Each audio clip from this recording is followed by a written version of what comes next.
자, 안녕하세요. 롱가입니다. 제가 얼마 전에 만든 영상으로 살찌는 음식과 살 빠지는 음식 구분법이라는 영상이 있는데 그 영상의 구분법에 따르면 감자는 살찌는 음식이 아닙니다. 그런데 감자는 GI 지수가 높은데 왜 살찌는 음식이 아니냐는 질문이 나와서 이번 영상에서는 이 질문에 대해서 이야기를 해보도록 하겠습니다. 자, 우리가 음식을 통해서 탄수화물을 섭취하면 탄수화물은 몸 안에서 포도당으로 바뀌고 이 포도당은 혈액을 타고 몸 전체로 퍼져나갑니다. 혈액 속에 있는 포도당의 농도를 혈당이라고 하는데 혈당이 빠르게 많이 높아지게 되면 혈당을 낮추기 위해서 대량의 인슐린이 분비되고 대량의 인슐린은 잦은 배고픔을 만들어서 더 많은 음식을 먹게 만들고 체지방을 늘리기 때문에 혈당을 빠르게 많이 높이는 음식이 비만의 원인 중 하나라는 것이 알려졌죠. 자, 예전에는 포도당이 탄수화물로 만들어지니까 탄수화물이 많은 음식이 혈당을 빠르게 많이 높일 거다라고 생각을 했는데 앞에 영상에서 나왔던 밥과 고구마처럼 탄수화물의 함량은 비슷한데 혈당을 높이는 속도가 다른 음식을 보고 서로 다른 음식의 탄수화물은 혈당을 높이는 속도가 다른 거 아닐까? 이런 의문이 생기게 되었고 각각의 음식을 먹고 혈당 변화를 관찰해서 수치화한 것이 GI 지수입니다. 자, GI 지수에 대해서 이해하기 위해서는 GI 지수의 측정 과정을 알아야 되는데 GI 지수는 각각의 음식을 먹고 혈당의 변화를 관찰해서 측정을 했지만 모든 음식을 같은 양 먹은 건 아닙니다. 자, 예를 들어서 백미밥을 100g 먹었다면 양배추는 500g을 먹고 측정을 했어요. 같은 양의 음식을 먹어야 되는 거 아닌가요? 왜 서로 다른 양의 음식을 먹은 거죠? 각각의 음식이 가지고 있는 탄수화물의 함량이 다르기 때문입니다. 자, 지난 영상에서 백미밥 100g 안에는 탄수화물이 30g 들어가 있다고 했었죠. 양배추 100g 안에는 탄수화물이 6g 들어가 있습니다.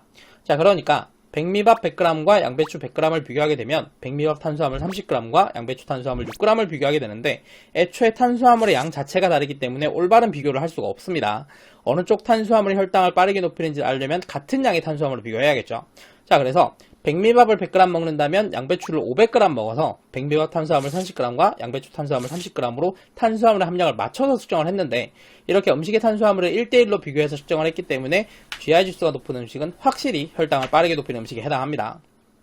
이게 알려지면서 GI 지수가 높은 음식은 살찌는 음식으로 여겨지게 된 거죠. 자, 그런데 GI 지수가 높은 음식이라고 해서 무조건 살찌는 음식인 건 아닙니다. GI 지수가 높으면 혈당이 빠르게 높아지는데 왜 살찌는 음식이 아니라는 거죠? 자, 혈당이 빠르게 높아지는 것과 혈당이 많이 높아지는 건 다르기 때문입니다. 이해하기 쉽게 예를 좀 들어볼게요. 물이 한 잔이 있고 그 물에 설탕을 녹여서 단맛이 나는 설탕물을 만든다고 생각을 해봅시다.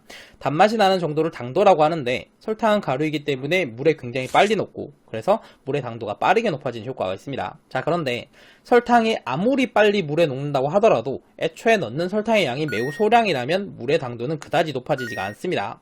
당도를 높여서 물을 많이 달게 만들고 싶다면 설탕을 많이 넣어야겠죠. 자, 그러니까 물이 최대한 어느 정도까지 달게 변하는가, 이 당도의 최대 높이를 결정하는 건 설탕의 양이고 결정된 최대 높이까지 얼마나 빨리 당도가 높아지는가, 이 시간을 결정하는 게 설탕이 물에 녹는 속도입니다. 넣는 설탕의 양이 조금이라면 최대 당도가 낮은데 그 낮은 당도까지 빠르게 도달하는 거고 넣는 설탕의 양이 많다면 최대 당도가 높고 그 높은 당도까지 빠르게 도달하는 거죠. 자, 그러니까 GI 지수가 높다라는 거는 혈당이 빠르게 높아진다는 거지 혈당이 올라갈 수 있는 높이가 높다는 의미는 아니에요. 실제로 GI 지수가 높다고 하더라도 혈당이 조금만 높아지는 음식이 있습니다. 이걸 가장 잘 볼 수 있는 게 당근과 고구마의 비교예요. 자, 지난 영상에서 이야기했던 것처럼 찐고구마의 GI 지수는 50에서 60 정도가 되는데 편의상 GI 지수가 60이라고 가정을 하겠습니다. 당근의 GI 지수는 80으로 백미밥과 비슷한 수준을 가지고 있어요. 자, 그러면 당근은 고구마보다 혈당을 더 많이 높이는 음식이고 백미밥처럼 살이 찌는 음식인가? 이건 아무리 생각해도 이상하잖아요, 그죠? 이런 이상함이 생기는 이유가 탄수화물의 함량 때문입니다. 찐고구마의 GI 지수는 60이고 100g당 탄수화물 함량이 30g이에요. 자, 그러니까 혈당을 60만큼 높이는 탄수화물이 30g만큼 있다는 거니까 실제로 높아진 혈당이 1800이 되는 겁니다. 당근의 GI 지수는 80이고 100g당 탄수화물 함량은 10g이에요. 혈당을 80만큼 높이는 탄수화물이 10g만큼 있는 거니까 실제로 높아진 혈당은 800인 거죠. 자, 그러니까 GI 지수는 고구마보다 당근이 높은데 실제로 높아진 혈당은 당근보다는 고구마가 더 높은 상황이 됩니다. 단순히 GI 지수가 높다고 해서 혈당을 많이 높이는 음식이 아닌 거죠. 혈당을 많이 높이는 음식이 되려면 GI 지수가 높으면서 동시에 탄수화물의 함량도 많아야 돼요. 자, 질문에 나왔던 감자는 GI 지수는 90으로 높은 편이긴 한데 100g당 탄수화물 함량이 20g 정도입니다. 그러면 90만큼 혈당을 높이는 탄수화물이 20g 있는 거니까 실제로 높아진 혈당은 1800으로 고구마랑 비슷한 거죠. 그래서 감자도 살찌는 음식은 아닌 겁니다. 자, 이렇게 살찌는 음식이 아닌데도 불구하고 GI 지수가 높다고 해서 살찌는 음식으로 오해받는 음식들이 있고, 이것 때문에 음식의 탄수화물 함량을 고려하는 새로운 지표가 필요하다는 인식이 생겼습니다. 그래서 지금은 각 음식의 1회 섭취량 안에 들어가 있는 탄수화물 함량에 GI 지수를 곱해서 계산하는 GL 지수라는 새로운 지표가 만들어졌죠. 자, 정리하면 GI 지수는 낮고 탄수화물 함량도 낮은 음식은 혈당이 올라가는 속도도 느리고 혈당이 올라가는 높이도 낮은 음식입니다.